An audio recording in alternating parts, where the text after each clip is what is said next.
قرآن مجید سے جو کلمات تلاوت کرنے کا شرف پایا ہے، اس میں اللہ جل شانہ نے ارشاد فرمایا کہ محمد صلی اللہ علیہ وسلم اللہ کے رسول ہیں، اور جو ان کے ساتھی ہیں وہ کفار پر بڑے سخت ہیں اور آپس میں بڑے نرم دل ہیں۔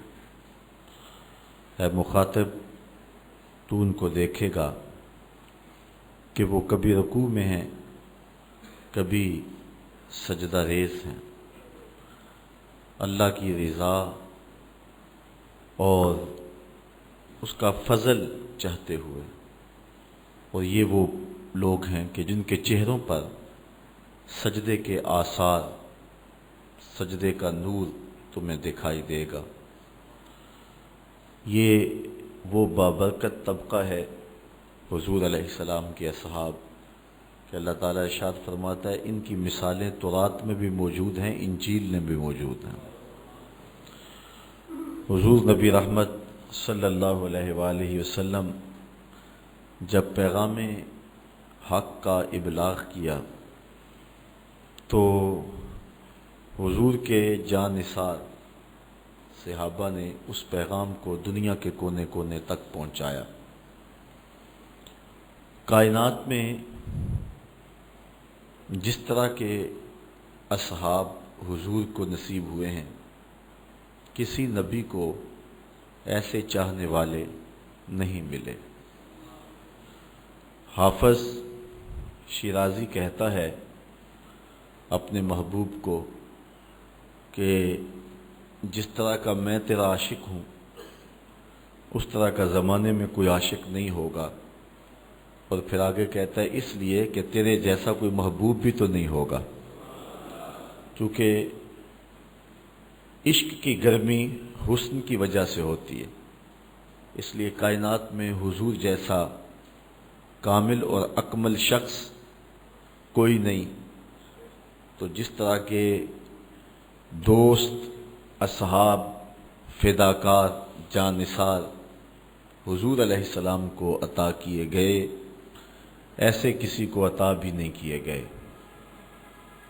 اللہ تعالیٰ جل شانہ نے قرآن مجید کے اندر اپنے محبوب کے ان غلاموں کے قصیدے بیان فرمائے اور فرمایا کہ یہ ہم بیان کر رہے ہیں قرآن مجید میں، اس سے قبل جو کتابیں نازل ہوئی ہیں تورات اور انجیل، ان اصحاب کے قصیدے اور ان کا ذکر اور ان کا تذکرہ ہم نے وہاں بھی لکھا ہوا ہے۔ یہ اتنے بابرکت لوگ ہیں اور اتنے معتبر لوگ ہیں۔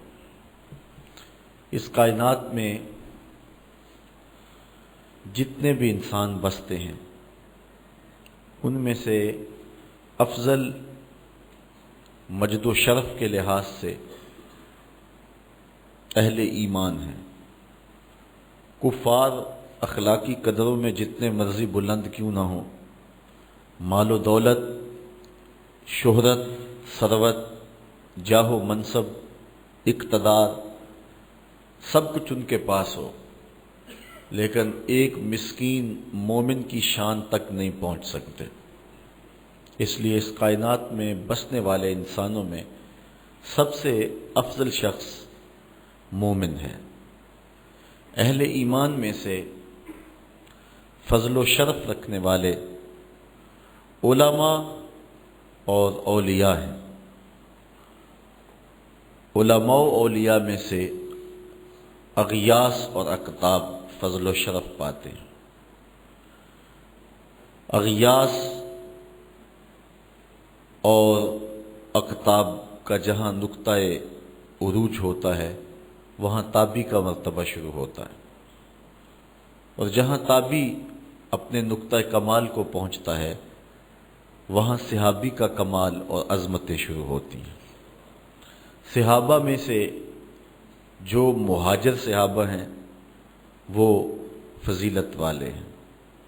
مہاجر و انصار میں سے جو بدر میں شریک ہوئے ہیں وہ افضل ہیں، اور ان میں سے عشرہ مبشرہ جن 10 لوگوں کے لیے حضور نے جنت کی بشارت دی وہ افضل ہیں۔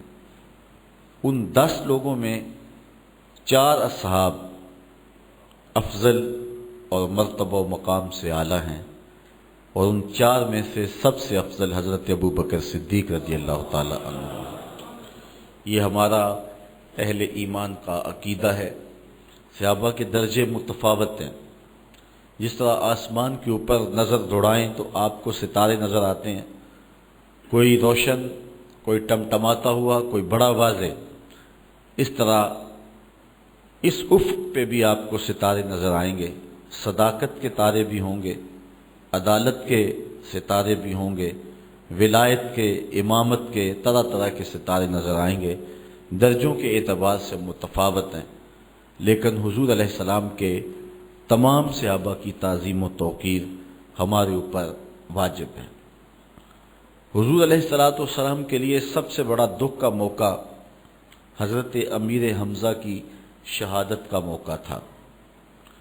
آقا کریم علیہ السلام کے اس چچا کو وحشی نامی ہندا کے غلام نے قتل کیا، اور نہ صرف قتل کیا، آپ کی آنکھوں میں نیزے چبھوئے، جگر کاٹا، کلیجہ توڑا، کان کاٹے، ناک کاٹ لی، اور ان کا ہار پرویا، اور اس کو ہندا نے اپنے گلے میں ڈالا، ابو سفیان کی زوجہ۔ اور پھر بعد میں اللہ تعالیٰ جل شانہ نے ان کو ایمان عطا فرمایا۔ زوجہ حضرت ابو سفیان حضرت ہندا بھی اسلام کی دولت سے مالا مال ہوئی، اور یہ شخص جس نے حضرت امیر حمزہ رضی اللہ تعالی عنہ کو قتل کیا تھا غزوہ احد کے موقع پر، یہ وحشی بھی دولت اسلام سے مالا مال ہوئے۔ آقا کریم علیہ السلام نے معاف بھی فرمایا، ان کے ایمان کو قبول بھی کیا، لیکن اتنی تاکید کی کہ تم میرے سامنے نہ بیٹھا کرو، مجھے چچا یاد پڑتے ہیں۔ تو علماء فرماتے ہیں کہ انہوں نے ایک بہت بڑا کام کیا تھا، لیکن بعد میں توبہ کر لی اور اسلام کے دامن میں آ گئے۔ تو فرماتے ہیں کہ حضرت وحشی رضی اللہ تعالی عنہ کے قدموں سے جو خاک لگی ہے، دنیا والے اس خاک کی عظمت کو بھی نہیں چھو سکتے، اس لیے کہ انہوں نے حضور علیہ السلام کو دیکھا اور آقا پر ایمان لائے، اور شرف صحابیت سے مالا مال ہوئے۔ یہ ایک ایسا شرف ہے کہ جس شرف کو کوئی دوسرا شخص جو غیر صحابی ہے نہیں پا سکتا۔ اس لیے جتنے بھی صحابہ ہیں تو ہم ان کے بارے میں کوئی ایسی بات نہیں کریں گے کہ جو ان کی شان میں سوء ادب رکھتی ہو۔ حضور علیہ السلام کا فرمان سنیے، اپنے اصحاب کے بارے میں حضور نے ارشاد فرمایا۔ حضرت ابو سعید خدری رضی اللہ تعالی عنہ اس حدیث کے راوی ہیں۔ قال النبی صلی اللہ علیہ وسلم لا تسبوا اصحابی فلو ان احدکم انفق مثل احد ذهبا ما بلغ مد احدهم ولا نصیفہ۔ حضور نے فرمایا، یہ بخاری مسلم دونوں میں روایت ہے کہ میرے اصحاب کو گالی نہ دینا۔ اگر تم میں سے کوئی شخص احد پہاڑ کی مقدار سونا خرچ کرے، حالانکہ احد پہاڑ جتنا سونا خرچ کرنا جو ہے وہ کسی کے بس کا روگ نہیں ہے، 15 کلومیٹر پر پھیلاؤ ہے احد پہاڑ کا، تو اتنا سونا کس کے پاس ہوگا؟ پوری دنیا کے پاس اتنا سونا نہیں ہے، لیکن اگر کسی کے پاس ہو اور وہ اس کو خرچ کر دے، کتنی بڑی بات ہے۔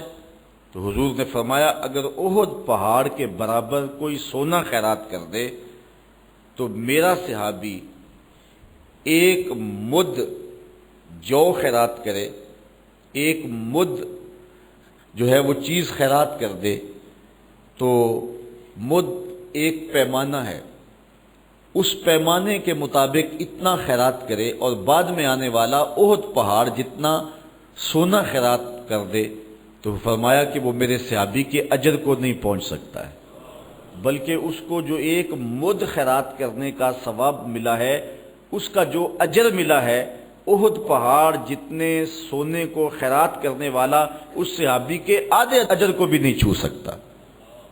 نصیفہ ہو، جو آدھا اجر اس کو اس کا ملا ہے، اس کو بھی وہ نہیں چھو سکتا۔ یہ صحابی کے عمل کا وزن ہے۔ اب صحابی کے عمل کا یہ وزن کیسے پیدا ہوا؟ اس لیے کہ اس کی نگاہ نے حضور کا جمال دیکھا ہے۔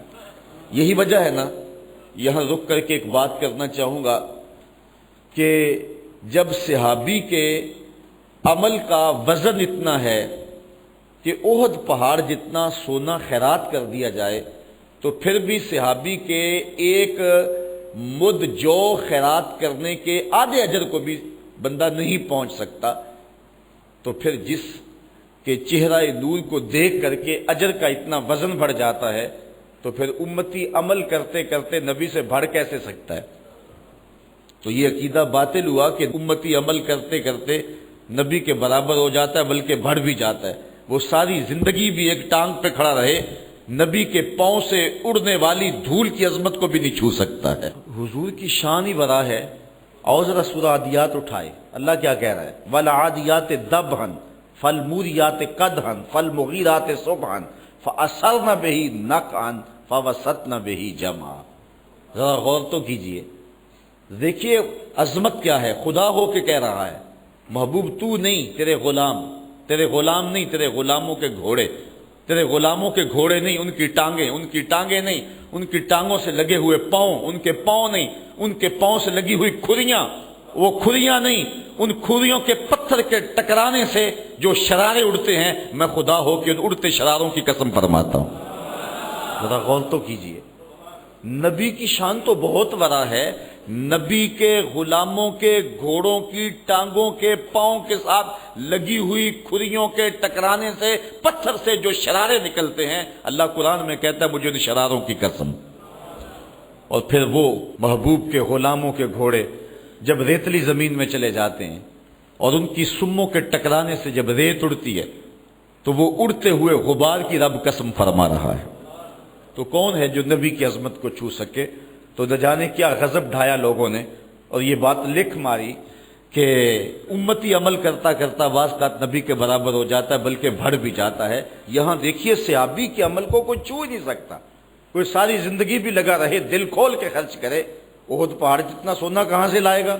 اور اگر اتنا کر بھی لے تو پھر بھی صحابی ایک مٹھی بھر جو خیرات کیے ہیں، اس کا جو اجر صحابی کو حضور کے چہرے کو دیکھنے کی وجہ سے ملا ہے، اس اجر کے آدھے حصے کو بھی وہ شخص نہیں پا سکتا ہے۔ جب صحابی کے اجر کو نہیں چھوا جا سکتا تو پھر نبی کی شان کیا ہوگی اور نبی کا اجر کیا ہوگا؟ تو حضور نے فرمایا کہ میرے اصحاب کو گالی نہ دو۔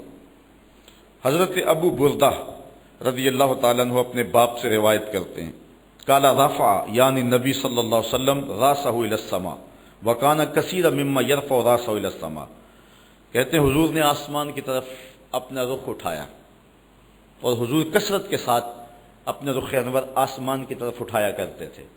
تو حضور نے ایسے آسمان کو دیکھا اور دیکھ کر کے فرمایا فقال النجوم امنۃ للسماء، یہ جو ستارے ہیں یہ آسمان کے امن کی ضمانت ہے۔ جب تک ستارے رہیں گے تو آسمان کو کچھ نہیں ہو سکتا۔ یہ ستارے آسمان کے امن کی ضمانت ہیں۔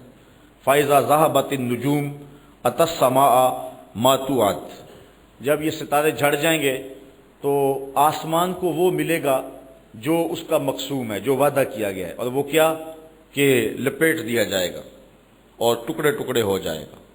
اذا السماء انفطرت واذا الكواكب انتصرت، آسمان پھٹ جائے گا، ٹکڑے ٹکڑے ہو جائے گا۔ تو جب تک ستارے ہیں آسمان قائم، ایسے کچھ نہیں ہو سکتا۔ اور پھر فرمایا وَأَنَا آمَنَةٌ لِأَصْحَابِي، اور میں اپنے اصحاب کے امان کی ضمانت ہوں۔ جب تک میں موجود رہوں گا میرے صحابہ کو کچھ نہیں ہو سکتا۔ فَإِذَا ذَهَبْتُ أَنَا آتَى أَصْحَابِي مَا يُوعَدُونَ، اور جب میں چلا جاؤں گا تو میرے اصحاب کو وہ ملے گا جو ان کا مقسوم ہے۔ فتنے، لڑائیاں، بہت کچھ ہوگا۔ وَأَصْحَابِي آمَنَةٌ لِأُمَّتِي، پھر فرمایا میرے اصحاب جو ہیں وہ امت کے لیے امن کی ضمانت ہیں۔ فَإِذَا ذَهَبَ صحابی، اور جب میرے صحابی چلے جائیں گے عطا امتی ما توعد، تو پھر امت کو وہ پہنچے گا جو ان کو وعدہ دیا گیا ہے۔ یعنی ان کے اندر انشقاق پیدا ہوگا، ان کے اندر بدعتیں اور نئے نئے فتنے پیدا ہوں گے۔ تو عطا ما یوعدون، تو جو ان کا مقسوم ہے وہ ان کو ملے گا۔ تو جب تک ستارے موجود ہیں آسمان کو کچھ نہیں ہوگا، اور جب تک میں ان میں ظاہری حیات سے ہوں تو میرے صحابہ کو کچھ نہیں ہو سکتا، اور جب تک صحابہ ہیں امت کا کچھ نہیں بگڑ سکتا۔ اللہ اکبر۔ یہ روایت حضرت ابی بردہ اپنے والد گرامی سے روایت کرتے ہیں۔ حضرت ابو سعید خدری رضی اللہ تعالی عنہ سے ایک روایت دیکھیں جس کو مسلم نے اپنے الفاظ میں بیان کیا۔ قال یاتی علی الناس زمان یبعث منہم البعث، فرمایا ایک زمانہ آئے گا کہ لوگ لشکر بھیجیں گے، کسی لڑائی کے لیے، کسی جنگ کے لیے لشکر چڑھے گا، تو لوگ کیا کہیں گے؟ تو لوگ کہیں گے فیقولون، لوگ کہیں گے انظروا هل تجدون فیکم احدا من اصحاب رسول اللہ صلی اللہ علیہ وسلم، یار دیکھو کوئی حضور کا صحابی ہے، اس کو بھی لے جو جنگ پہ ساتھ، اس کی برکت سے فتح ہو جائے گی۔ فرمایا ایک زمانہ آئے گا کہ لوگ میرے صحابیوں کو ڈھونڈیں گے کہ کوئی صحابی مل جائے اور آقا کریم علیہ السلام کے کسی صحابی کی برکت سے جو ہے وہ کامیابیاں ہو۔ اس دنیا پر سب سے آخری صحابی حضرت ابو طفیل رضی اللہ تعالی عنہ گزرے ہیں۔ حج کا موقع تھا، اونچے ٹیلے پہ کھڑے ہو گئے اور کہنے لگے کہ لوگوں اس وقت روئے زمین پہ میرے علاوہ کوئی نہیں ہے جس نے حضور کو دیکھا ہو، صرف یہی دو آنکھیں ہیں جنہوں نے جمال احمد مرسل دیکھا ہے۔ اللہ اکبر۔ تو آؤ میرے پاس آؤ، تو لوگ اکٹھے ہو گئے، ہجوم کر کے ان کے گرد جمع ہو گئے اور ان کو کہا کہ تم نے حضور کو دیکھا ہے تو ہمیں بتائیں حضور کیسے تھے۔ تو حضرت ابو طفیل رضی اللہ تعالیٰ عنہ نے فرمایا 110 ہجری ہے، حضور کے وصال کے پورا 100 سال بعد۔ تو انہوں نے کہا کان رسول اللہ صلی اللہ علیہ وسلم ابیض ملیحا مقصدا، حضور ایک تو چٹے رنگ کے تھے، ایک حسن نمکین تھا، اور ایک ہر معاملے میں توازن تھا۔ تو یہ آخری صحابی ہیں حضرت ابو طفیل رضی اللہ تعالیٰ عنہ۔ تو حضور فرمایا اب تو صحابہ وافر پائے جا رہے ہیں، ایک زمانہ آئے گا کہ لوگ کسی جنگی مہم پہ نکلیں گے تو کہیں گے یار کوئی صحابی تلاش کر لو، اسے ساتھ لے جاؤ۔ تو پھر کیا ہوگا؟ تو فرمایا فیوجد الرجل، تو ایک آدھا آدمی مل ہی جائے گا، فیفتح لہم، تو اللہ تعالیٰ اس صحابی کی برکت سے اس جنگ میں ان مسلمانوں کو فتح عطا فرما دے گا۔ ایک وقت ہی آئے گا۔ پھر فرمایا ثم یبعث البعث الثانی، پھر ایک اور دوسرا دور آئے گا کہ فیقولون، لوگ کہیں گے حل فیہم من رأى اصحاب رسول اللہ صلی اللہ علیہ وسلم فیفتح لہم، تم میں کوئی ایسا شخص ہے جس نے حضور کے کسی صحابی کو دیکھا ہوا ہے؟ کوئی ہے ایسا شخص؟ اسے تلاش کرو اور جنگ میں ساتھ لے جاؤ، تاکہ کسی صحابی کو دیکھنے والے کی برکت سے جنگ میں فتح ہو۔ تو وہ کسی تابعی کو ڈھونڈ لیں گے اور لے جائیں گے۔ تو حضور فرمایا فیفتح لہم، اللہ انہیں بھی فتح عطا فرما دے گا۔ فرمایا کہ ثم یبعث البعث الثالث، پھر تیسرا زمانہ آئے گا، فیقال، کہا جائے گا انظروا هل ترون فیہم من رعا اصحاب النبی صلی اللہ علیہ وسلم، اچھا کوئی بندہ تلاش کرو جس نے اس کو دیکھا ہو، جس نے اسے دیکھا ہو، جس نے حضور کو دیکھا ہو۔ کس نے صحابی کو دیکھا ہے اس کو دیکھنے والے کو ڈھونڈو، اگر وہ مل جائے تو اس طرح اس کو لے جائیں گے۔ ثم یکون باس الرابع، حضور فرمایا پھر چوتھا دور آئے گا، فیقال، کہا جائے گا انظروا هل ترون فیہم احدا رعا من رعا احدا رعا اصحاب النبی صلی اللہ علیہ وسلم فیوجد الرجل فیفتح لہ۔ پھر فرمایا جب چوتھا دور آئے گا تو لوگ کہیں گے کوئی ایسا بندہ ڈھونڈو جس نے اس کو دیکھا ہے، جس نے اسے دیکھا ہے، جس نے حضور کے صحابی کو دیکھا ہے۔ تو پھر ان کو وہ بندہ بھی مل جائے گا تو وہ اس کو اپنے ساتھ جنگ میں لے جائیں گے۔ حضور فرماتے ہیں کہ اللہ تعالیٰ اس کی برکت سے بھی ان کو جنگ میں فتح عطا فرما دے گا۔ تو اب یہاں دیکھیے کہ حضور کے صحابی کی برکت، صحابی کو دیکھنے والے کی برکت، صحابی کو دیکھنے والے کو دیکھنے والے کی برکت، اور صحابی کو دیکھنے والے کو دیکھنے والے کو دیکھنے والے کی برکت، یہ تو اللہ کے رسول نے بیان فرمائی ہے۔ اللہ اکبر، اللہ اکبر، کیسی برکت ہے کہ کہاں تک پہنچ رہی ہے۔ اللہ اکبر۔ وہ کیا کسی نے کہا نا، فقر 14ویں پیڑھی تک پہنچ پیندا، پاویں کسے فقیر دا بال ہووے۔ تے احمد شاہ نہ گدڑی پھول ویکھی متا گدڑی وچ کوئی لال ہووے۔ تو ایسے بھی ہوتا ہے کہ کہاں تک بات پہنچتی ہے، کہاں تک بات پہنچتی ہے۔ وہ آپ نے سنا ہے واقعہ بنی اسرائیل کے اس شخص کا، حضرت خضر علیہ السلام جس کی دیوار سیدھی کر رہے ہیں۔ اللہ اکبر۔ حضرت موسیٰ کو اعتراض ہوا، بچے کو قتل کیوں کیا، کشتی کیوں توڑی، یہ ہمیں کھانا بھی نہیں دیتے، ہم ان کی دیواریں سیدھی کر رہے ہیں۔ تو حضرت خضر علیہ السلام نے کہا تیری میری جدائی ہوگی، لیکن تمہیں بتاؤں کہ میں نے یہ کام کیوں کیے ہیں۔ ان میں 2 کاموں کی حکمت بھی بیان کی اور تیسرے کام کے بارے میں فرمایا کہ یہ دیوار جو ہے جو میں سیدھی کر رہا ہوں، یہ 2 یتیم بچوں کی دیوار ہے، اور سیدھی کیوں کر رہا ہوں؟ وَقَانَ أَبُوهُمَا صَالِحًا، ان کا باپ بڑا نیک تھا، اور مفسرین نے لکھا ہے 7ویں پشت میں ان کا باپ تھا، دادا کاشف، اور 7ویں پشت میں اس کی نیکی یہاں کام آئی کہ اللہ کا نبی حضرت خضر علیہ السلام یہ ان کی دیوار کو سیدھا فرما رہے ہیں۔ تو اس لیے یہ جو کہا جاتا ہے کہ نسبت فائدہ نہیں دیتی، یہاں تو 7ویں پشت میں نسبت کہاں فائدہ پہنچا رہی ہے۔ تو فے فقر نو کرنا سلام چنگا، پاویں حال تھیو بے حال ہووے، اے نہ سمجھیے دے وچ کچھ نہیں، متا اس دا پیر کمال ہووے۔ فقر 14ویں پیڑھی تک پہنچ پیندا، پاویں کسے فقیر دا بال ہووے، احمد شاہ نہ گدڑی پھول ویکھی متا گدڑی وچ کوئی لال ہووے۔ اللہ اکبر۔ تو کہا یہ 4 زمانے نصیب ہوں گے، جس نے مجھے دیکھا، مجھے دیکھنے والے کو دیکھا، مجھے دیکھنے والے کو دیکھنے والے کو دیکھا، اور پھر جس نے اس کو دیکھا، اللہ تعالیٰ ان کے صدقے سے برکتیں پیدا فرمائے گا اور جنگوں میں فتحیں اور کامیابیاں نصیب ہوتی رہیں۔ حضرت جابر رضی اللہ تعالی عنہ حضور سے روایت کرتے ہیں کہ آقا کریم نے فرمایا لا تمس النار مسلمن رآنی او رآ من رآنی، اس شخص کو جہنم کی آگ نہیں چھو سکتی جس نے مجھے دیکھا۔ جو اہل ایمان، جو مسلمان مجھے دیکھ لیا جس نے بحالت ایمان، تو فرمایا اس کو جہنم کی آگ نہیں چھو سکتی۔ نہ صرف کہ اس کو نہیں چھو سکتی، جس نے پھر اس کو دیکھ لیا اس کو بھی جہنم کی آگ نہیں چھوئے گی۔ یہ برکت ہے صحابی رسول کو دیکھنے کی۔ حضرت عبداللہ بن مغفل رضی اللہ تعالی عنہ حضور سے روایت کرتے ہیں، سنو حضور علیہ السلام کا فرمان۔ آقا کریم نے فرمایا اللہ اللہ فی اصحابی، اللہ اللہ فی اصحابی، لا تتخذوہم غرضا من بعدی، فمن احبہم فبحبی احبہم، ومن ابغضہم فببغضی ابغضہم، ومن اذاہم فقد اذانی، ومن اذانی فقد اذى اللہ، ومن اذى اللہ فیوشک ان یاخذہ۔ رواہ ترمذی، حضرت امام ترمذی نے یہ روایت نقل کی ہے۔ حضرت عبداللہ بن مغفل کہتے ہیں حضور نے فرمایا اللہ اللہ فی اصحابی، میرے اصحاب کے بارے میں اللہ سے ڈرو، کوئی زبان پر ایسی بات نہ لانا۔ پھر فرمایا دوسری مرتبہ اللہ اللہ فی اصحابی، میرے اصحاب کے بارے میں اللہ سے ڈرو، اللہ کا خوف کرو۔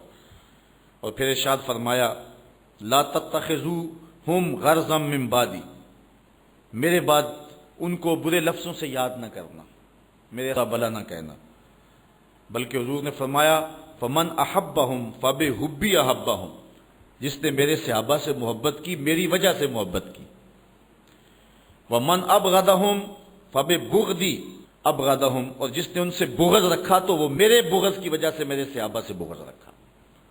اگر پیار کوئی کرتا ہے تو وہ بھی میرے لیے کرتا ہے۔ آج وہ اقبال نے کہا تھا نا، اے کہ نشہ ناسی خفیرہ جلیاز ہوشیار باش، اے گرفتار ابو بکر علی ہوشیار باش۔ آج جو ہے وہ 2 ٹکڑوں میں بانٹ دیا گیا ہے، صرف 6 صحابہ کے علاوہ باقی کو کہا گیا کہ معاذ اللہ یہ مرتد ہو گئے تھے، استغفر اللہ۔ اور جو ہے وہ اہل بیت اور اصحاب کو جو ہے وہ 2 گروہوں میں بانٹ دیا گیا ہے، جبکہ حضور علیہ الصلوۃ والسلام کی نسبت سے ہی ہم اہل بیت کا احترام کرتے ہیں اور حضور کی نسبت سے ہی اصحاب رسول کا احترام کرتے ہیں۔ مقام تو وہی ہے، اسی وجہ سے جائیں تو وہیں سے پھوٹتی ہیں۔ بلکہ میں کہا کرتا ہوں کہ جو اہل بیت ہیں وہ نبی کے گھر والے ہیں، جو اہل بیت ہیں وہ نبی کے گھر والے ہیں، اور اصحاب نبی کے در والے ہیں۔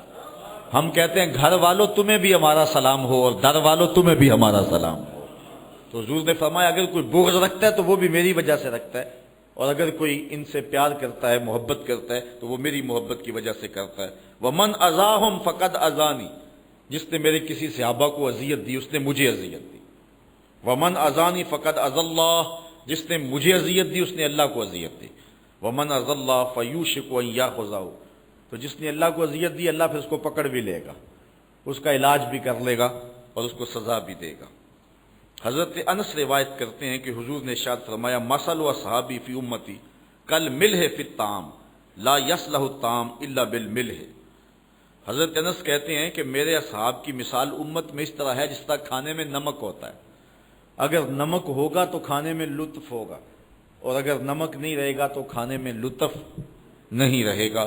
حضرت حسن رضی اللہ تعالیٰ عنہ فرماتے ہیں فقد ذہب ملحنا فکیف نصلح، کہتے ہیں کہ ہمارا نمک ہی چلا گیا، اب ہمارے میں اصلاح کیسے ہو سکتی ہے، وہ لطف اور وہ لطافت کیسے باقی رہ سکتی ہے۔ آقا کریم علیہ السلام نے ارشاد فرمایا، حضرت ابن عمر سے مروی ہے، امام ترمذی نے روایت کی ہے، قال قال رسول اللہ صلی اللہ علیہ وسلم، حضور نے ارشاد فرمایا اذا رأیتم الذین یسبون صحابی، جب تم کسی شخص کو دیکھو کہ میرے صحابی کو گالی دے رہا ہے، حضور کی نظروں میں سب کچھ تھا، کوئی بھی حضور کی نگاہوں سے پوشیدہ نہیں تھا، حضور سب کچھ دیکھتے تھے، حضور ایک ایک چیز بتا کے گئے۔ فرمایا اگر تم دیکھو کسی شخص کو کہ وہ میرے صحابہ کو گالی دیتا ہے فقولو، تو اس کو جواب دو کیا، لعنت اللہ علی شرکم، تیری شرارت پر اللہ کی لعنت ہو، یوں اس کو جواب دو جو میرے صحابہ کو برا بولتا دکھائی دے۔ اللہ اکبر۔ اب یہ تو صحابہ کا مطلق تذکرہ تھا، آج میں حضور کے چند اصحاب کا مختصر تذکرہ آپ کے سامنے رکھ کے بات کو آگے بڑھاؤں گا۔ سب سے افضل صحابی جس کو شرف ملا اور عظمت سب سے فضیلت والی نصیب ہوئی وہ حضرت ابوبکر صدیق کی ذات ہے۔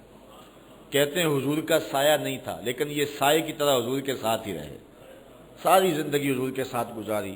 امن الناس بر مولائے ماں، اقبال کا لہجہ دیکھیے، امن الناس بر مولائے ماں، کلیم اول سینائے ماں، ہستی او کشت ملت راچو ابد، ثانی اسنین و غار و بدر و قبر۔ ساری زندگی حضور کے ساتھ گزاری، بدر کے بھی ساتھی ہیں، قبر کے بھی ساتھی ہیں، غار کے بھی ساتھی ہیں، اور حد ہو گئی مزار کے بھی ساتھی ہیں۔ جے شک ہووی تے چل مدینے، آ ویخ لے جوڑ مزاراں دا، بن یار نبی دیاں یاراں دا۔ حضور علیہ السلام نے ارشاد فرمایا، حضرت ابو سعید خدری سے روایت ہے، ان النبی صلی اللہ علیہ وسلم قال ان من امن الناس علی فی صحبتہ و مالہ ابو بکر، فرمایا اپنی صحبت اور اپنے مال سے جس نے سب سے زیادہ میرے اوپر احسان مندی کی ہے اس شخص کا نام ابو بکر ہے۔ بلکہ حضور نے فرمایا کہ جس شخص نے بھی میرے اوپر کوئی احسان کیا ہے میں اس کے احسان کا بدلہ اس کو دے چکا ہوں، لیکن ایک ابو بکر ہے جس کے احسانات کا بدلہ کل قیامت کے دن اللہ ہی عطا فرمائے گا۔ یہ صرف حضرت ابو بکر صدیق کی ذات ہے، اور حضور نے خود ان کی عظمت کو اس انداز سے بیان کیا۔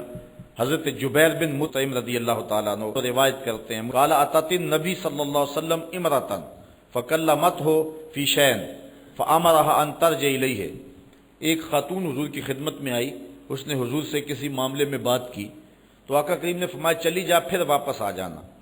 قالت یا رسول اللہ ارایت ان جئت ولم اجدک کانہا ترید الموت، اس نے عرض کیا اگر میں پھر کبھی آئی تو آپ نہ ہوئے تو، یعنی اس کا مطلب تھا کہ آپ اگر وصال کر گئے ہوئے تو پھر کیا کروں گی؟ قال فإن لم تجدنی فاتی ابا بکر، اگر میں نہ ہوا تو ابو بکر تو ہوں گے نا۔ یہ روایت بخاری میں بھی ہے اور مسلم میں بھی ہے۔ علماء نے کہا کہ یہ حضور ابو بکر صدیق رضی اللہ تعالی عنہ کی خلافت کی طرف واضح اشارہ ہے۔ حضرت علی المرتضی رضی اللہ تعالی عنہ نے حضرت فاطمہ تو زہرا رضی اللہ تعالی عنہا کی موجودگی میں دوسری شادی نہیں کی تھی، بلکہ کرنا چاہی تو حضور نے منع فرما دیا۔ ان کے وصال کے بعد حضرت مولا کائنات نے بہت ساری شادیاں فرمائی تھیں، ان میں ایک زوجہ سے ایک بیٹے پیدا ہوئے تھے محمد بن حنفیہ، یہ حضرت مولا کائنات سیدنا علی المرتضیٰ کے فرزند ہیں۔ وہ کہتے ہیں کہ ایک دن میں اپنے باپ حضرت علی المرتضیٰ سے پوچھا، قلت لابی، میں نے اپنے باپ سے کہا، ای الناس خیر بعد النبی صلی اللہ علیہ وسلم، اس امت میں حضور کے بعد سب سے افضل شخص کون سا ہے؟ میں نے پوچھا حضرت علی المرتضیٰ سے اپنے والد گرامی سے، قال ابو بکر، تو حضرت مولا کائنات فرمانے لگی ابو بکر ہیں، اور کون ہے؟ قلت ثم من، میں نے کہا پھر کون ہے؟ قال عمر، عمر کہتے ہیں وخشیت ان یقول عثمان، میں نے تیسری بار نہیں پوچھا کہ پوچھا تو حضرت عثمان کا نام نہ لیں، تو کہتے ہیں قلت ثم انت، میں نے کہا اچھا پھر تیسرے آپ ہوئے؟ قال ما انا الا رجل من المسلمین، کہا میں تو مسلمانوں سے ایک عام آدمی ہوں۔ تو یہ کہہ کر کے جو ہے وہ آپ نے عجز کیا، کسر نفسی فرمائی۔ تو حضرت مولا کائنات سیدنا علی المرتضیٰ رضی اللہ تعالی عنہ حضرت ابوبکر صدیق رضی اللہ تعالیٰ عنہ کو سب سے افضل اور سب سے اعلیٰ مانتے تھے، اور انہوں نے اپنے بیٹے کو یہ بات فرمائی۔ اور حضرت عمر کہتے ہیں قال ابو بکر سیدنا و خیرنا و احبنا الی رسول اللہ صلی اللہ علیہ وسلم، کہتے ہیں کہ ابو بکر کی کیا پوچھتے ہو، وہ ہم میں سے ہمارے سردار بھی تھے، ہم میں سے افضل بھی تھے، اور حضور سب سے زیادہ جس شخص سے پیار کرتے تھے اس شخص کا نام بھی ابو بکر ہی تھا، سب سے زیادہ حضور ان سے ہی پیار کیا کرتے تھے۔ حضرت عائشہ رضی اللہ تعالیٰ عنہ فرماتی ہیں کہ جب حضور علیہ السلام کا آخری وقت آیا تو آقا کریم علیہ السلام نے فرمایا کہ ابو بکر کو حکم دو کہ لوگوں کو نماز پڑھائیں۔ میں نے عرض کی کہ وہ رقیق القلب ہیں، مصلی پہ جب آپ کو نہیں پائیں گے تو بے چین ہو جائیں گے، کسی اور کے لیے حکم نامہ جاری کرو۔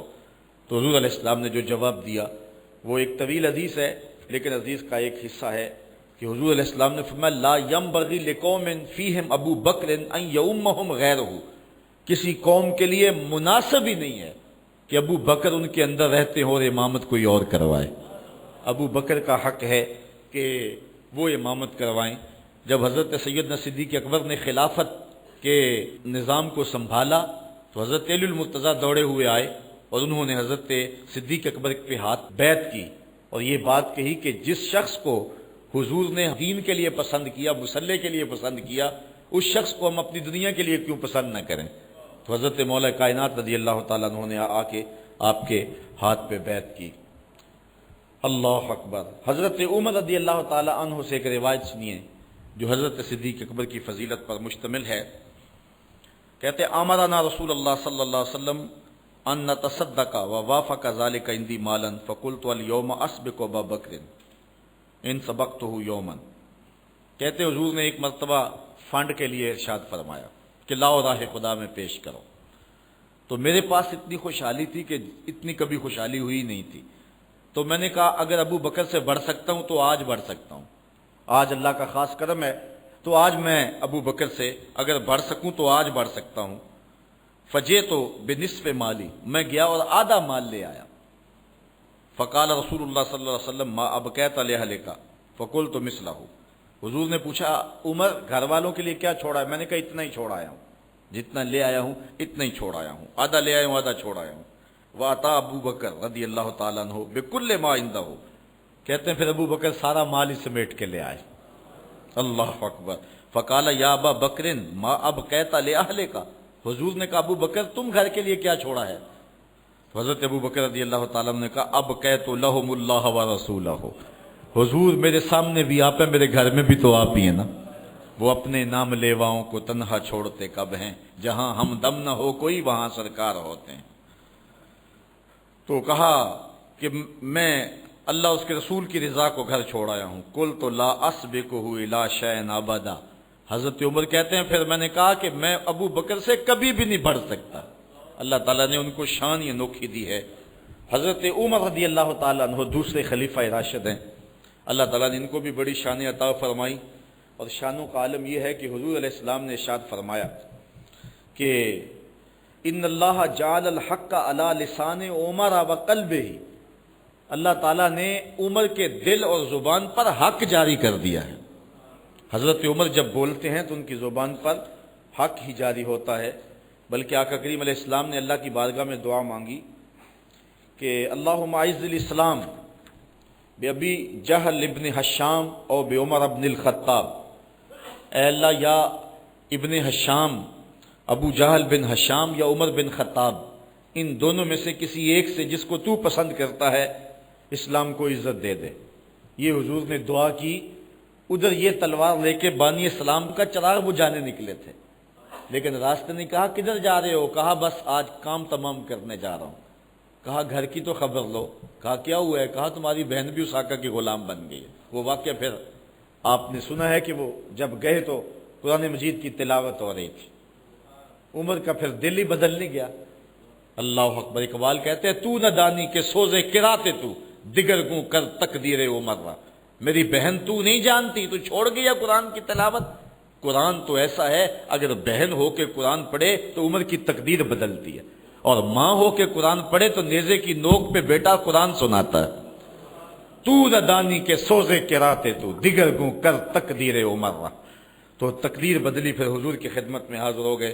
حضرت عقبہ بن عامر رضی اللہ تعالی عنہ روایت کرتے ہیں کہ حضور علیہ السلام نے ارشاد فرمایا لو کان بعدی نبیا لکان عمر، اگر میرے بعد کوئی نبی ہوتا تو عمر ہوتا۔ اللہ تعالیٰ نے یہ شان حضرت عمر رضی اللہ تعالی عنہ کو عطا فرمائی ہے۔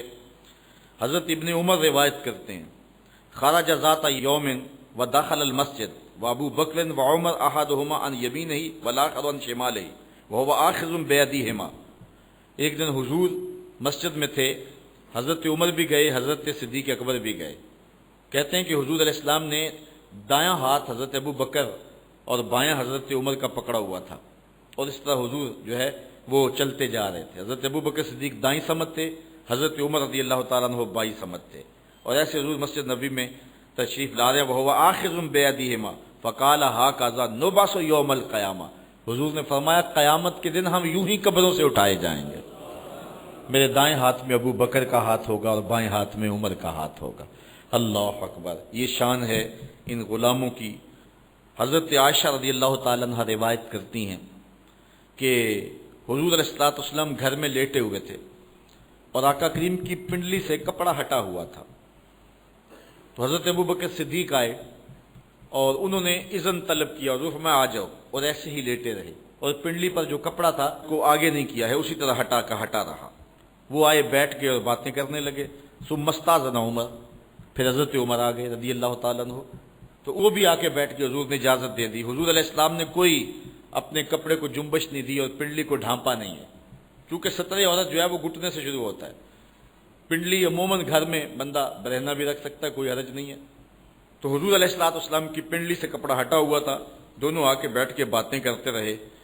پھر تھوڑی دیر ہوئی تو کہتے ہیں حضرت عثمان آئے رضی اللہ تعالی عنہ، تو جب حضرت عثمان رضی اللہ تعالیٰ عنہ آئے وَصَوَّ ثِيَابَهُ، حضور نے جلدی جلدی اپنی پنڈلی پر کپڑا کر لیا، وہ بیٹھ کے باتیں کرنے لگے، گفتگو ختم ہوئی، سارے چلے گئے۔ میں نے عرض کی حضور حضرت ابو بکر آئے، آپ ایسے ہی جلوہ فراز رہے، پنڈلی پر کوئی کپڑا نہیں کیا۔ حضرت عمر آئے، آپ ایسے گفتگو کرتے رہے، پنڈلی پہ کپڑا نہیں کیا، لیکن عثمان آئے تو آپ نے جلدی سے پنڈلی پر کپڑا اوڑھ لیا۔ فرمایا عائشہ میں اس سے حیا کیوں نہ کروں جس سے فرشتے بھی حیا کرتے ہیں۔ اللہ اکبر۔ حضرت مرہ بن کعب رضی اللہ تعالی عنہ حضرت عثمان غنی رضی اللہ تعالی عنہ کی بات کرتے ہیں، چونکہ حضرت عثمان غنی رضی اللہ تعالی عنہ انتہائی کٹھن زندگی گزاری ہے، خلافت کا زمانہ، اور بعد میں انہیں ظلماً شہید کیا گیا۔ تو کہتے ہیں کہ حضور علیہ الصلوۃ والسلام سے میں نے سنا کہ حضور فتنوں کا ذکر کر رہے تھے۔ فمر رجل مکنع فی ثوب، ایک آدمی گزرا جس نے اپنے اوپر کپڑا اوڑا ہوا تھا۔ فقال ھذا یومئذ علی الہدی، حضور نے کہا اس دن جب فتنے آئیں گے یہ بندہ ہدایت پہ ہوگا، یہ بندہ حق پہ ہوگا، یہ بندہ سچائی پہ ہوگا۔ وہ جو جس شخص نے کپڑا اوڑا ہوا تھا نا، اس شخص کے بارے میں حضور نے فرمایا۔ بات چل رہی تھی فتنوں کی، اچانک جو ہے وہ یہ کپڑا اوڑے ہوئے کوئی شخص گزرا تو حضور نے فرمایا یہ اس دن حق پہ ہوگا۔ کہتے ہیں مجھے تجسس ہوا اور میں جو ہے وہ شخص کی طرف بڑھا، فقمت الیہ، میں اٹھا اور میں کہا دیکھوں تو صحیح یہ بندہ کون ہے۔ فاذا ہوا عثمان بن عفان رضی اللہ تعالی عنہ، تو یہ حضرت عثمان رضی اللہ تعالی عنہ تھے۔ تو کہتے ہیں کہ گو یقین تو تھا لیکن پھر بھی میں نے قال فاقبلت علیہ بوجہہ، تو میں نے ان کا چہرہ جو ہے وہ حضور کی طرف کیا، کپڑا اوڑے جا رہے تھے تو میں نے جو ہے وہ کپڑا سائڈ پہ کر کے چہرہ حضور کی طرف کیا۔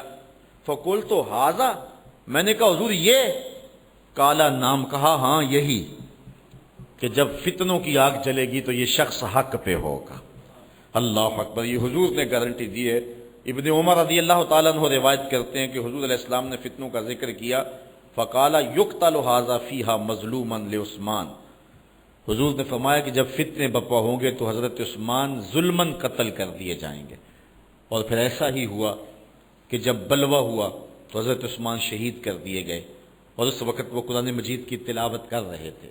حضرت امام حسین پر 3 دن پانی بند ہوا، حضرت عثمان غنی پر 40 دن پانی بند رہا، 40 دن پانی ان کے اوپر بند رہا، اور اپنے اہل خانہ کے سامنے شہید کر دیے گئے۔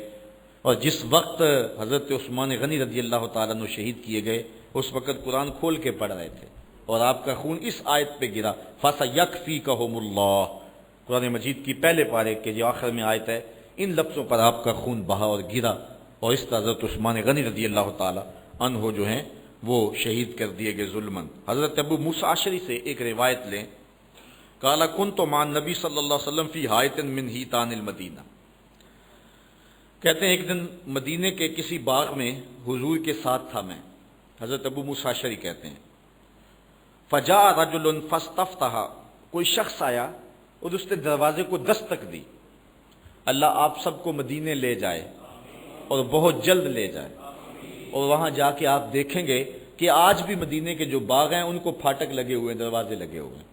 یہ ہمارے باغ، ان کے ارد گرد دروازے نہیں ہوتے، ہاں کوئی بار لگا لے وہ بھی درختوں کی یا گارڈین کی یا کسی چیز کی تو وہ ایک الگ امر ہے، اور وہ بھی اب رواج پڑا ہے، لیکن عرب میں شروع سے جو باغات ہیں ان کے گرد 4 دیواری ہوتی تھی اور اس پر دروازہ لگا ہوا ہوتا تھا۔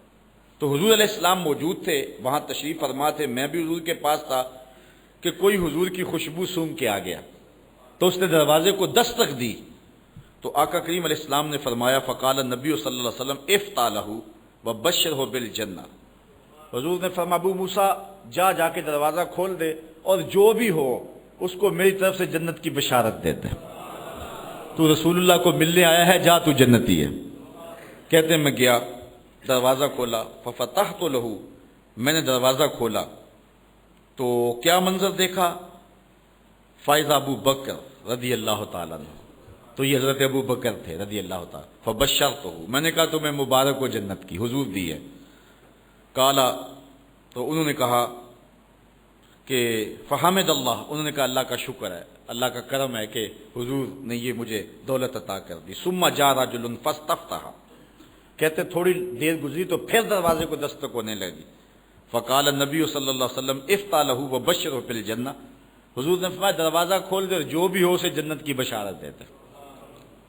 تو کہتے ہیں میں پھر گیا اور جا کے دروازہ کھولا، ففتحت لہ فاذا عمر، تو حضرت عمر رضی اللہ تعالیٰ عنہ تھے، فاخبرتہ، تو میں نے انہیں خبر دی، بما قال النبی صلی اللہ علیہ وسلم، جو حضور نے مجھے کہا تھا، فحمد اللہ، انہوں نے اللہ کی حمد بیان کی۔ ثم استفتح رجل، پھر کسی نے دروازے پہ دستک دی، فقال لہ افتح لہ، حضور نے کہا جا دروازہ کھول دے، وبشرہ بالجنہ، اسے جنت کی بشارت دے دے، الا بلوى تصیبہ، لیکن یہ بھی کہنا مصیبتیں بڑی آئیں گی، ساتھ یہ بھی اسے کہنا الا بلوى تصیبہ، تجھے مصیبتیں بہت آئیں گی۔ تو کہتے ہیں فائزہ عثمان، میں گیا تو وہ حضرت عثمان تھے رضی اللہ تعالیٰ عنہ، فاخبرتہ بما قال النبی صلی اللہ علیہ وسلم، تو میں نے خبر دی جو حضور نے کہا، فحمد اللہ، تو نے کہا اللہ کا شکر ہے۔ ثم قال، پھر کہا اللہ المستعان، میں اللہ سے مدد مانگتا ہوں، جب مشکلیں آئیں گی تو مشکلوں میں وہی میری مدد کرے گا۔ اب حضرت زر بن حبیش رضی اللہ تعالی عنہ روایت کرتے ہیں، کہتے ہیں قال علی رضی اللہ تعالی عنہ والذی فلق الحب وبرأ النسم انہ لعہد النبی صلی اللہ علیہ وسلم النبی الامی صلی اللہ علیہ وسلم الی اللہ یحبنی الا مومن ولا یبغضنی الا منافق۔ حضرت علی فرماتے ہیں مجھے قسم اس رب کی جس نے گٹھلی کو پھاڑا اور دانے کو چیرا، کہ حضور نے میرے بارے یہ بات کہی کہ تیرے سے محبت مومن کرے گا اور بغض منافق رکھے گا۔ یہ علامت ہے حضرت علی المرتضیٰ سے پیار ایمان کی، اور ان سے بغض رکھنا یہ دشمنی کی علامت ہے۔ حضرت عمران بن حسین سے روایت لیتے ہیں، وہ حضور سے بیان کرتے ہیں کہ آقا کریم علیہ الصلوۃ والسلام نے فرمایا ان علی منی وانا منہ وہو ولی کل مومن، کہ علی میرے سے ہے اور میں علی سے ہوں، اور علی ہر مومن کا دوست ہے، ہر مومن کا ولی ہے۔ حضرت زید بن ارقم رضی اللہ تعالیٰ عنہ فرماتے ہیں کہ حضور نے فرمایا من کنت مولا ہو فعلی مولا، جس کا میں مولا ہوں اس کا علی مولا ہے۔ اللہ اکبر۔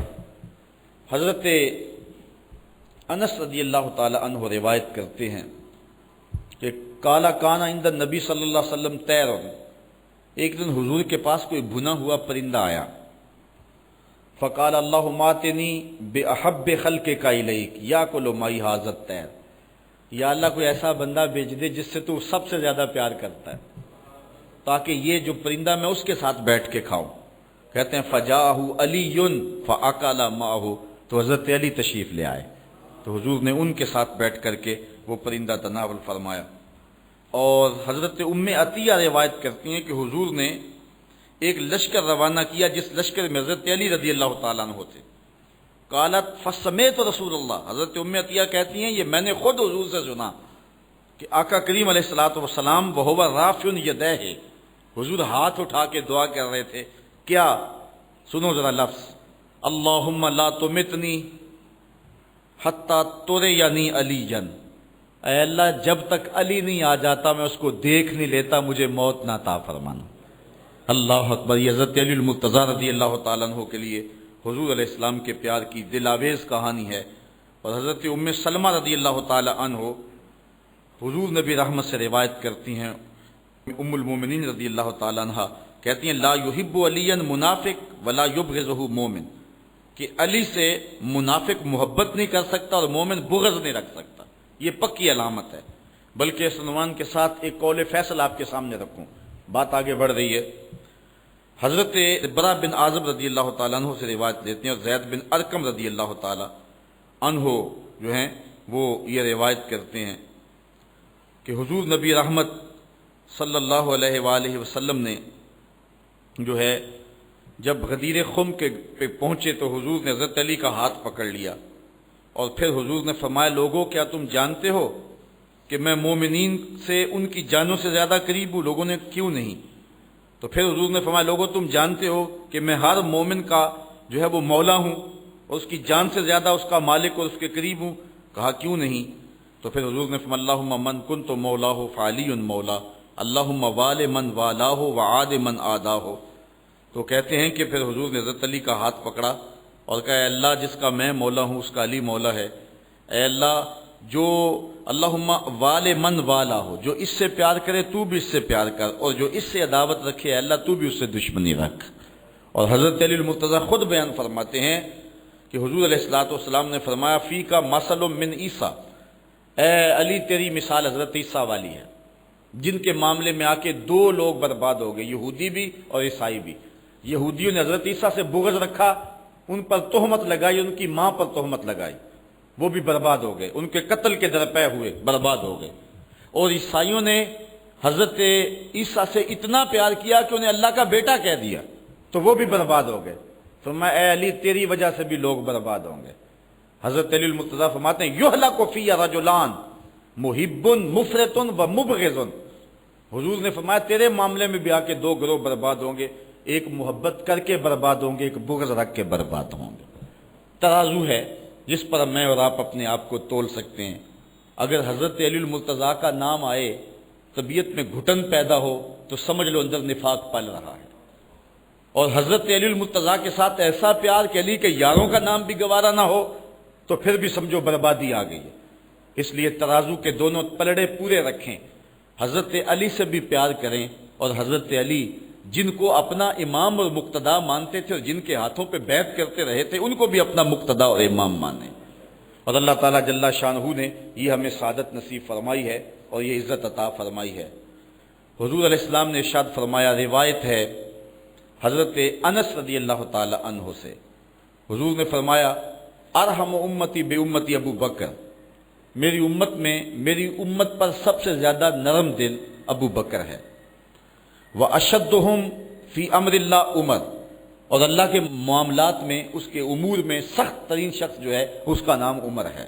وَأَصْدَقُهُمْ حَيَاءً عثمان، اور جو حیا میں جو ہے وہ سب سے آگے ہے وہ عثمان ہے۔ اور ایک روایت میں وَأَقْضَاهُمْ عَلِيٌّ، اور لوگوں میں سب سے زیادہ جو فیصلہ کرنے والا ہے، جو سب سے بڑا قاضی ہے وہ علی ہے۔ اور پھر حضور نے فرمایا وَأَفْرَدُهُمْ زید بن ثابت رضی اللہ تعالی عنہ، اور علم فرائض کا سب سے زیادہ جاننے والا زید بن ثابت ہے۔ وَأَقْرَأُهُمْ اُبَيْ بن کعب، اور سب سے بڑا قاری میری امت میں ابی بن کعب ہے۔ وَعَالَمُهُمْ بِالْحَلَالِ وَالْحَرَامِ معاذ بن جبل، اور حلال و حرام کو سب سے زیادہ جاننے والا معاذ بن جبل ہے۔ وَلِكُلِّ أُمَّةٍ أَمِينٌ، اور ہر امت کا کوئی امین ہے۔ وَأَمِينُ هَذِهِ الْأُمَّةِ ابو عبیدہ بن الجراح، اور اس امت کا امین ابو عبیدہ بن جراح ہے رضی اللہ تعالی عنہ۔ حضور علیہ السلام کے سارے صحابی مختلف پھول ہیں۔ آج لوگوں کے اندر جو ہے وہ ایک عجیب صورتحال بن گئی ہے۔ حضرت صاحبزادہ صاحب رحمۃ اللہ تعالی علیہ سے کسی نے پوچھا حضرت ایک مسئلہ تو بتائیں کہ حضرت عائشہ افضل ہیں یا حضرت فاطمہ افضل ہیں؟ پوچھنے والے کی نیت تو کچھ اور تھی کہ صاحبزادہ صاحب کو پھنسائیں گے، تو جن لوگوں کو اللہ نے بصیرت دی ہوئی ہوتی ہے بات کرنے کا ڈھنگ بھی دیا ہوتا ہے۔ اللہ اکبر۔ تو حضرت سیدہ فاطمہ افضل ہیں اور یا حضرت سیدہ عائشہ افضل ہیں؟ تو آپ فرمانے لگے، اس کی نیت سے تو آگاہ ہو گئے، فرمانے لگے بیلیا اگر دیکھیں بیٹی ہونے کی حیثیت سے تو فاطمہ بیٹی ہے نبی کی اور عائشہ بیٹی ابو بکر کی۔ ابو بکر کی بیٹی نبی کی بیٹی سے افضل تو نہیں ہو سکتی، اور اگر دیکھیں بیوی ہونے کی حیثیت سے تو عائشہ بیوی ہے نبی کی اور فاطمہ بیوی ہے علی کی۔ علی کی بیوی نبی کی بیوی سے افضل تو نہیں ہو سکتی ہے، اور اس کا منہ بند ہو گیا۔ تو اس طرح سے آپ نے جو ہے وہ گفتگو فرمائی۔ تو کسی کو کوئی، حضور نے یہ سارے صحابہ کی شانیں بیان فرمائی، کوئی اس شان کا مالک تھا، کوئی اس شان کا مالک ہے۔ کسی کو حبر الامہ کہا، کسی کو امین ہذہ الامہ کہا، کسی کو کہا کہ میرے ماں باپ اس پہ قربان، حضرت سعد کے لیے کہا علم یا سعد فدا کا امی وابی۔ سارا زمانہ حضور کو کہتا ہے کہ حضور میرے ماں باپ آپ پہ قربان، لیکن حضرت سعد کے کمان کے چلے میں تیر چڑھایا، کہا ارم یا سعد فدا کا امی وابی، سعد تیر پھینکو تیرے اوپر محمد کے ماں باپ قربان۔ وہ بھی اعزاز دیا نا، وہ بھی عزت دی۔ تو کوئی حضور کا رازدان ہے، کوئی حضور کا خادم ہے، کوئی صاحب النال ہے، حضور اسلام کے نالین اٹھاتا ہے۔ بلال کا مرتبہ رضی اللہ تعالیٰ عنہ کا اپنا ہے۔ شاہ کی نماز کھڑی ہوئی، حضور نے نماز شاہ پڑھائی۔ نماز شاہ پڑھا کر کے حضور جلدی جلدی اپنے جو ہے وہ کاشان انور کی طرف چل پڑے۔ تو جب حضور چل پڑے تو میں حضور علیہ السلام کے پیچھے چلا، چونکہ میری غرض تھی، میں ماں سے وعدہ کر کے آیا تھا کہ حضور سے آپ کے لیے اور اپنے لیے مقصد کی دعا کرواؤں گا حضور سے۔ تو ماں نے پوچھنا تھا بیٹے حضور سے دعا کروائیے، تو میں کیا جواب دوں گا؟ تو میری خواہش تھی کہ میں حضور سے ملوں اور حضور سے عرض کروں حضور میرے لیے اور میری ماں کے لیے مغفرت کی دعا کر دیجئے۔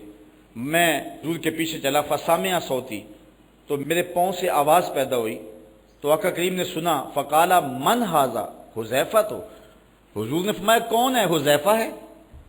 رخ بھی نہیں موڑا، ویسے کہا کون ہے، اور ساتھ ہی کہہ دیا حذیفہ ہے۔ کل تو میں نے کہا کہ نعم جی حضور میں حذیفہ ہوں۔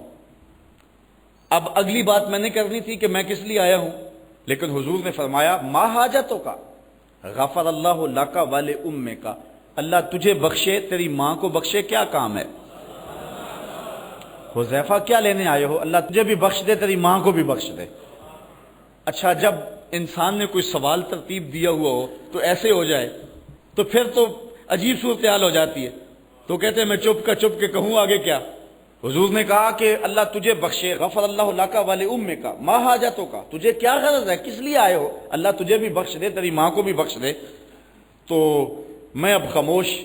تو پھر حضور نے خود ہی فرمایا ان ھذا ملک لم ینزل الارض قط قبل هذه الليلہ استاذن ربہ ان یسلم علی ویبشرنی بان فاطمہ سیدۃ نساء اہل الجنہ وان الحسن والحسین سیدہ شباب اہل الجنہ، کہ کہا کہ اے حذیفہ نو پھر جو تمہارا مطالبہ تھا وہ تو پورا ہو گیا، ایک میری بات بھی سنو۔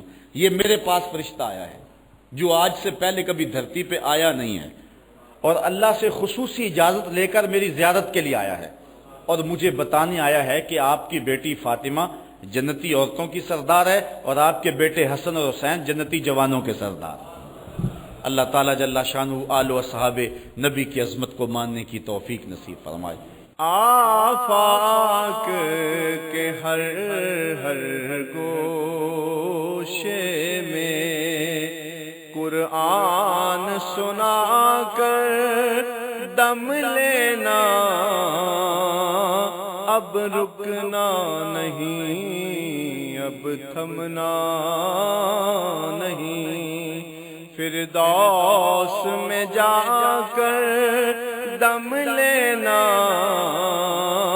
آفاق کے ہر ہر گوشے میں قرآن سنا کر دم لینا،